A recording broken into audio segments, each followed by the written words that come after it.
Les ripoux de la police et l'incendie du marché d'Agoé à Siyeye. Le jeudi 7 décembre, un groupe de femmes du marché d'Agoé à Siyeye ont exprimé leur ras-le-bol suite aux nombreuses raquettes et tracasseries des policiers en poste sur les lieux. Les vidéos de ce mouvement d'humeur ont fait le tour des réseaux sociaux.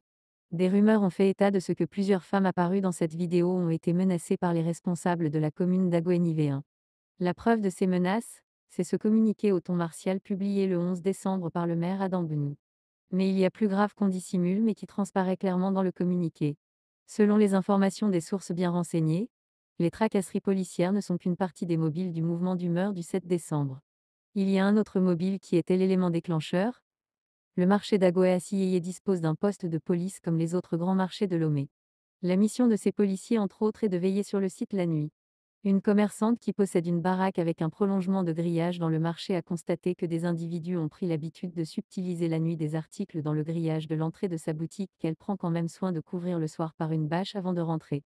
D'autres commerçantes ont également signalé ces voies de fait. La dame décide alors de placer discrètement une caméra à l'entrée de sa boutique. Elle découvre plus tard sur les images des policiers qui viennent la nuit subtiliser les articles.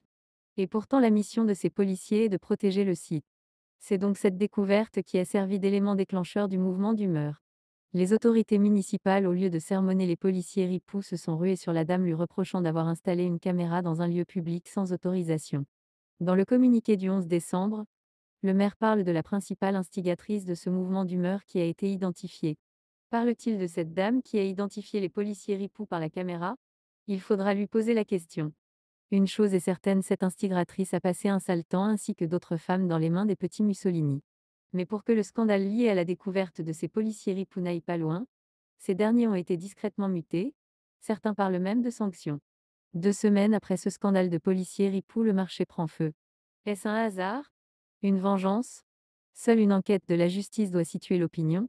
Selon des témoignages, certains jeunes le soir du sinistre ont vu le début de l'incendie et se sont approchés des vigiles en faction. Ces derniers sont restés indifférents. Dans un pays où la justice sert encore à quelque chose, le procureur de la République devait jouer sa partition. Le lieu du sinistre devait être scellé dès le lendemain. La police scientifique doit être dépêchée sur les lieux pour des prélèvements pour avoir une idée du départ de l'incendie et éventuellement le combustible ou même si c'est qu'une piste accidentelle. Depuis jeudi, le site est largement accessible à tout le monde et des gens viennent faire des vidéos comme bon leur semble. Le procureur est dans un silence assourdissant. Quand il s'agit des journalistes, opposants, enseignants syndicalistes, des prisonniers politiques, il est très actif. Voilà comment fonctionne le Togo. Cette histoire de caméra et policiers ripoux est une piste pour toute personne appelée à investiguer sur ce sinistre.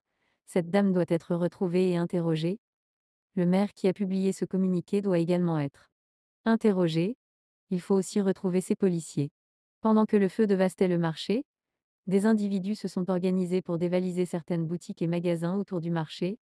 D'autres sont rentrés sur le site en plein feu pour voler les pintades, poules et même des mouflons brûlés par le feu. Preuve si besoin en est que le site n'a pas été quadrillé. L'incendie de ce marché est un drame sans précédent.